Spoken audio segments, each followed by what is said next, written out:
Nadia Alejandra González Alba es egresada de la licenciatura en Química por la Universidad de Guanajuato. Cuenta con una sólida trayectoria académica y un fuerte enfoque en proyectos de investigación científica y desarrollo tecnológico.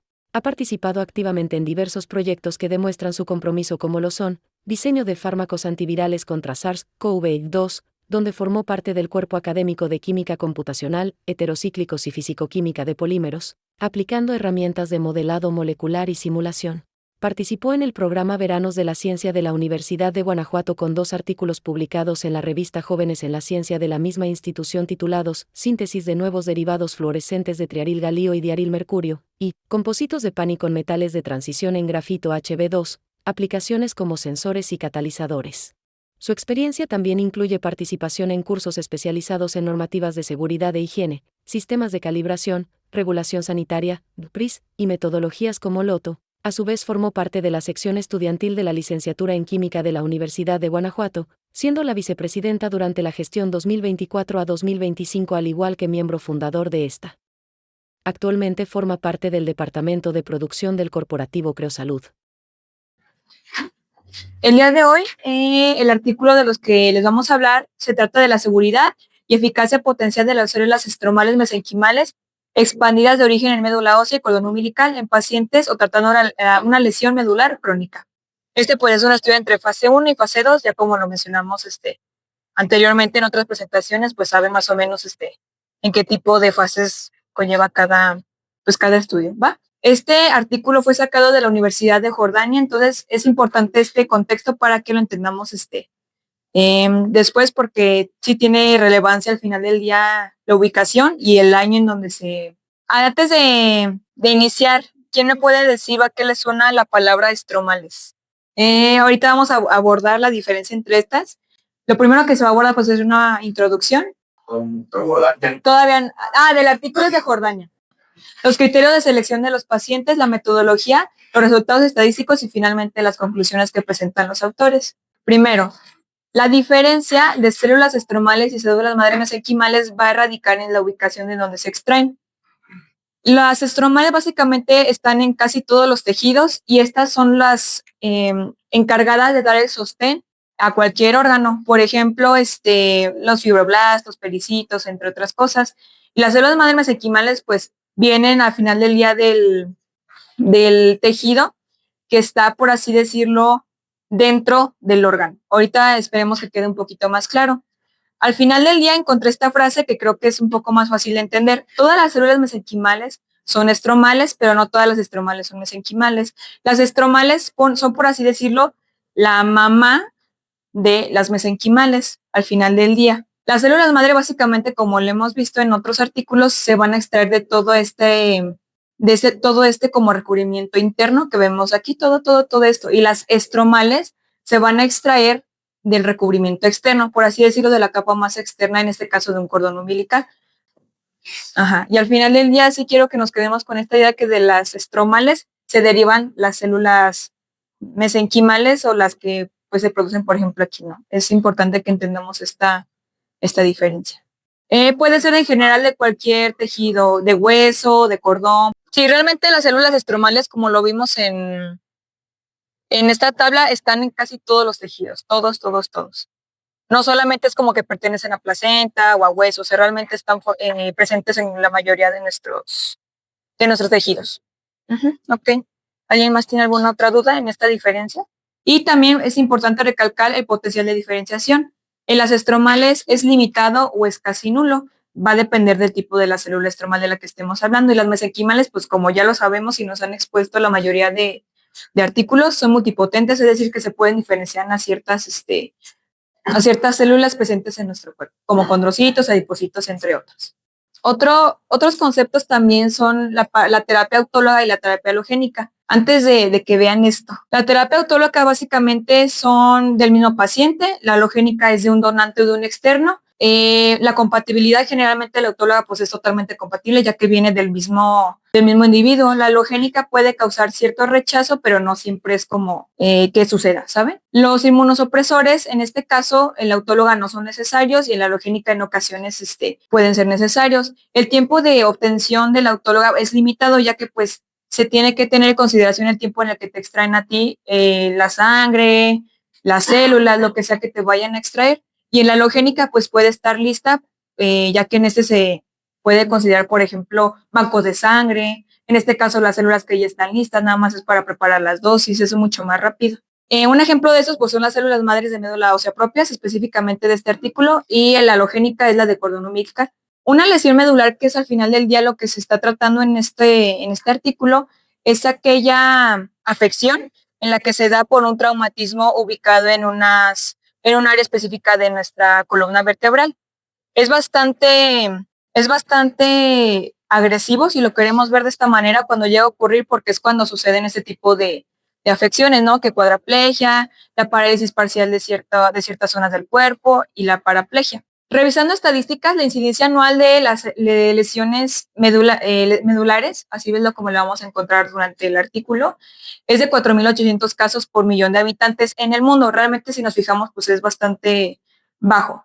Y de estos 4.800, el 90% aproximadamente son de origen traumático, que quiere decir que fue por un evento, por ejemplo, de un choque, una caída, algo de ese estilo. ¿Tienen aquí hasta alguna duda? Actualmente los métodos disponibles para el tratamiento de las lesiones medulares son la intervención quirúrgica, la neuroestimulación y la rehabilitación fisiológica.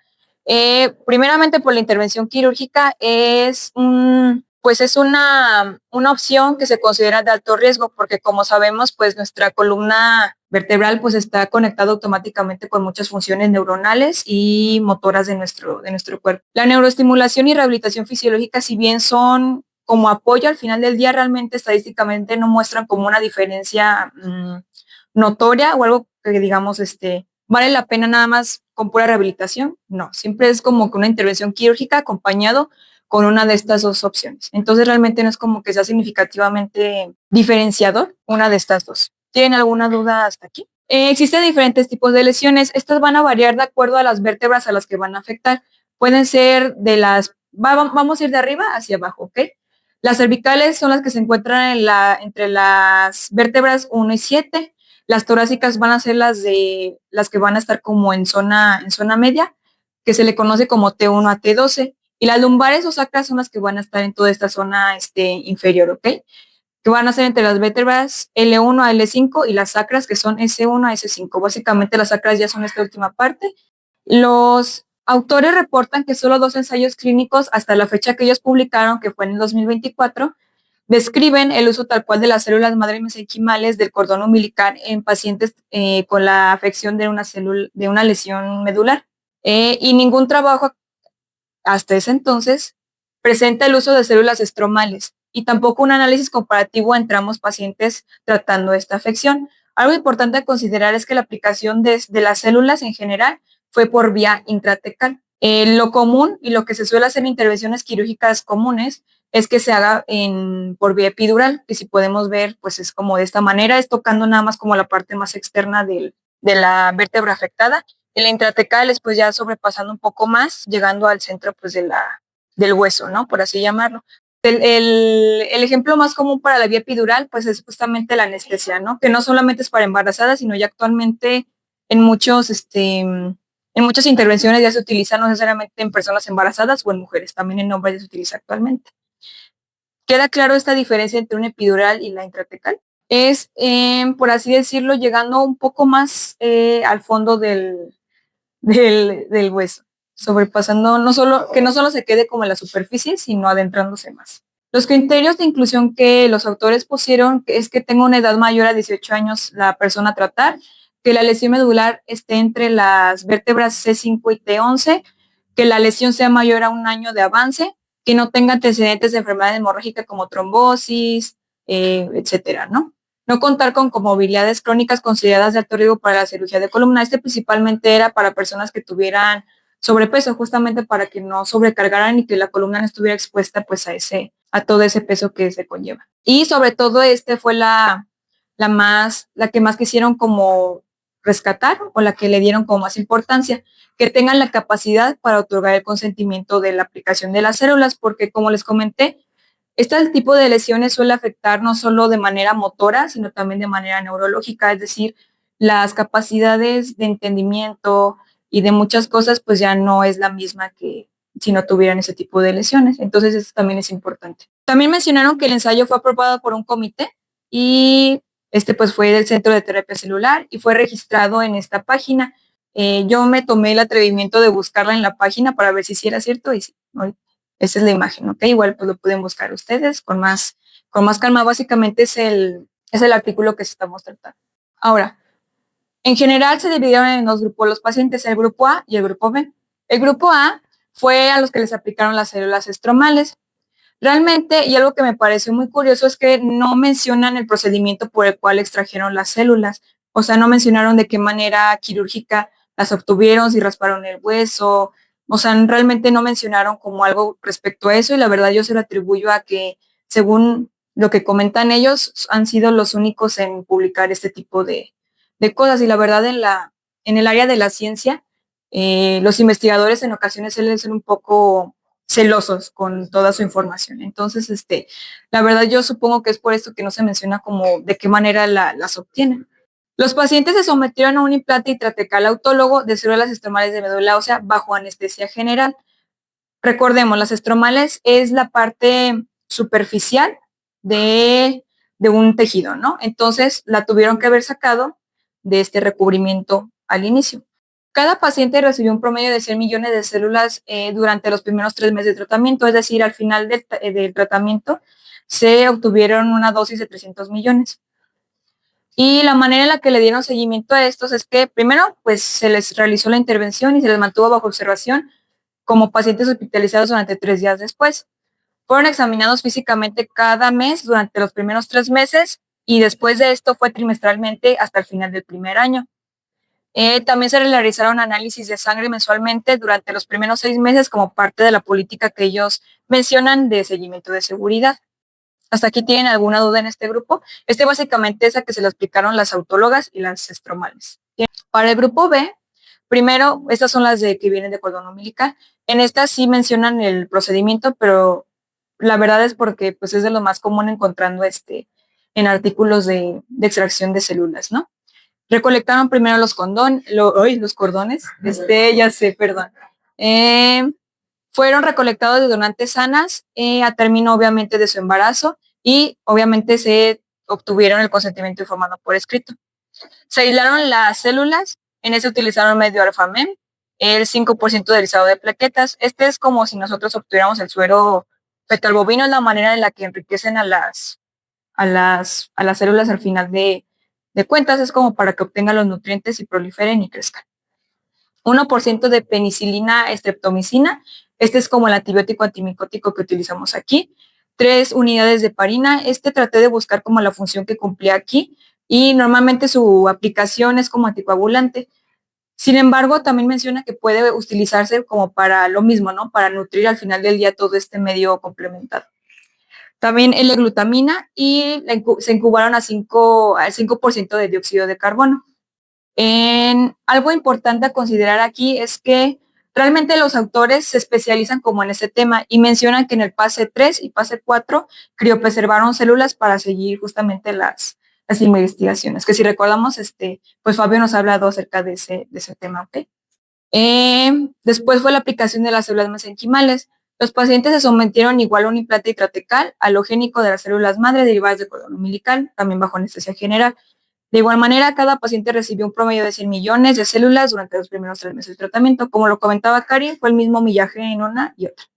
Realmente, lo que se entiende por implante en estas situaciones es aquel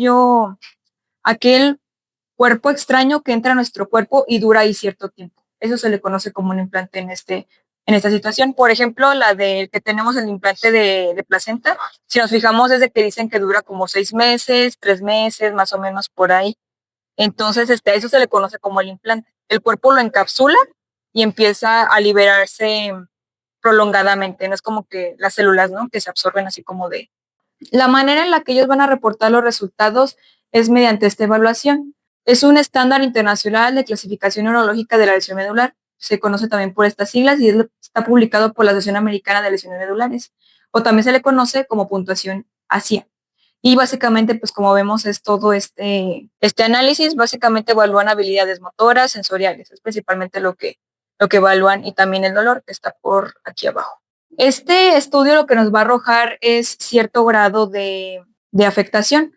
El A se le conoce como la completa, es decir, que no hay función ni motora ni sensitiva. En otras palabras, el paciente no siente y no se puede mover. La B es incompleta. En esta sí hay función sensitiva, pero no la motora, es decir, si los tocas, pues realmente sienten lo que tocas, pero no pueden o no logran moverse. La C, en esta sí conserva la función motora, aunque de bajo nivel, pero no tienen sensibilidad en esto.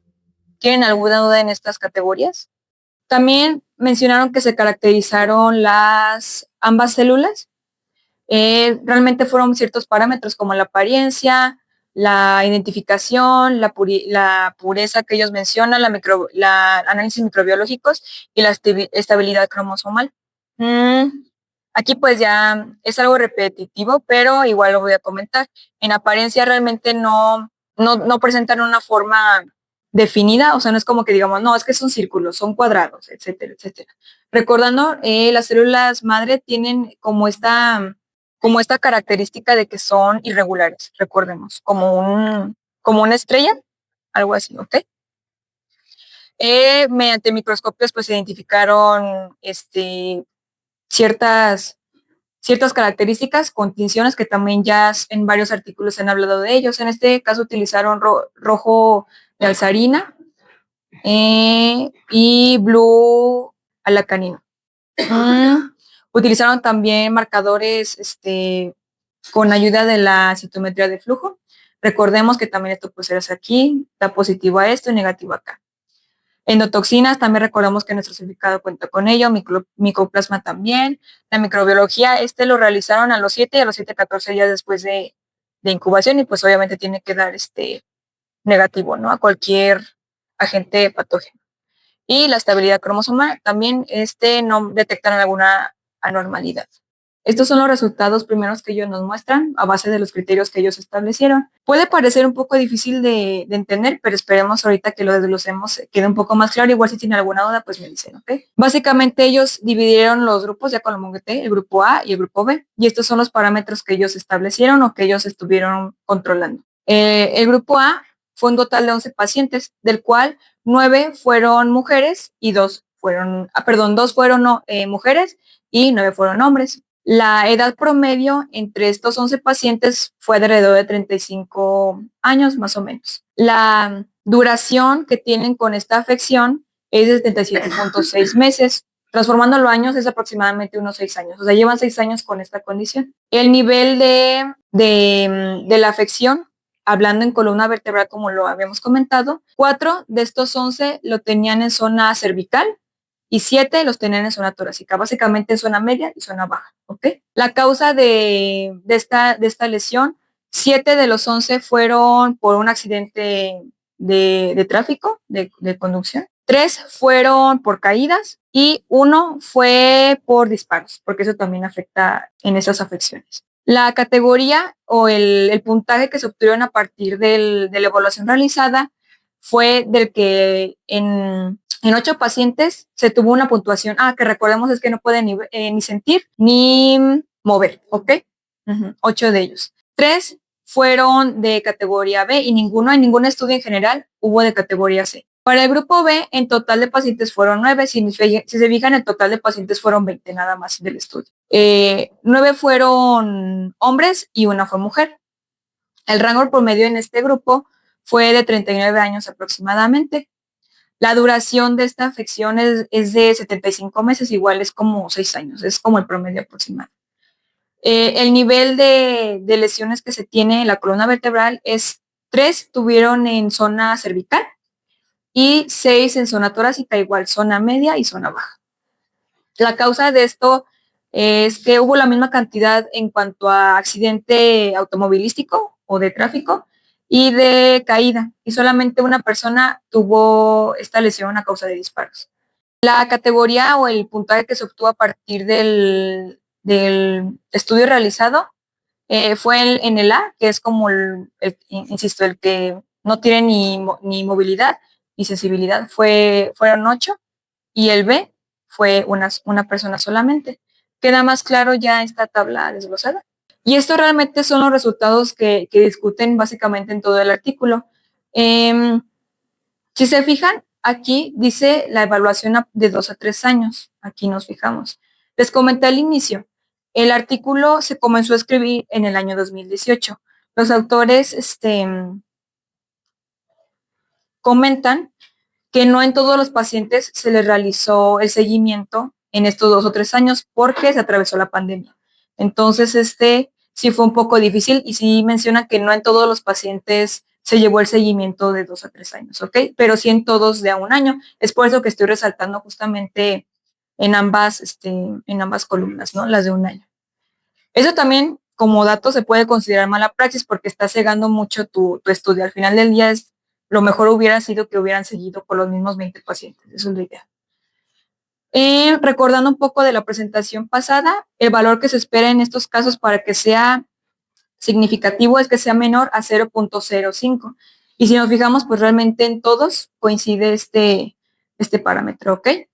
¿Esto qué nos quiere decir? Realmente lo estadístico no nos dice sí sirven, no sirven. Realmente lo que nos dice es las variables o las condiciones que estamos considerando son correctas y el tiempo posiblemente fue pues también el adecuado de acuerdo a todos los parámetros que estamos poniendo.